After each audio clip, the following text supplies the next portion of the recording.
Hi everybody, Morvix on the move here.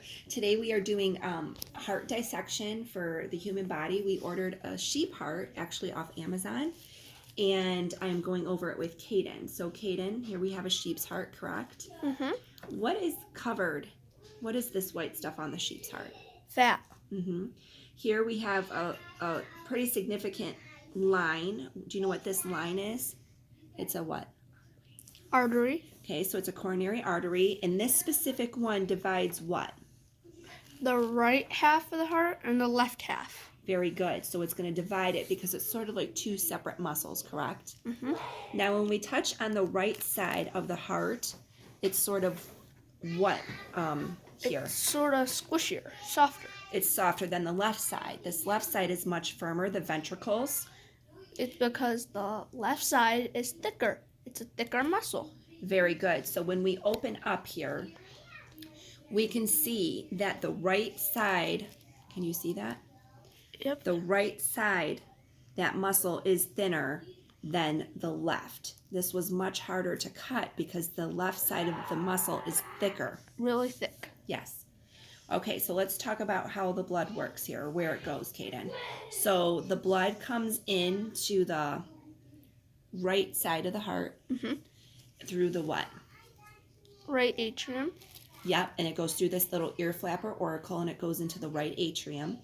And then it's going to go down into the right ventricle. Right ventricle, right here. And then from the, what did we pass through? What is this little flap? Do you remember this little valve? The tri-flap? Yep, the tricuspid flap.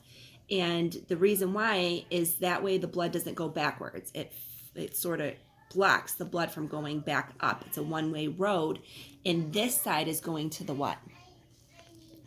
That's going to the lungs. Yes, to get what? Oxygen. Very good.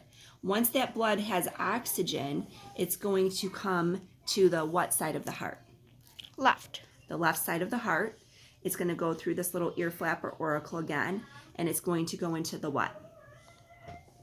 The left atrium. Then to the left ventricle. Good.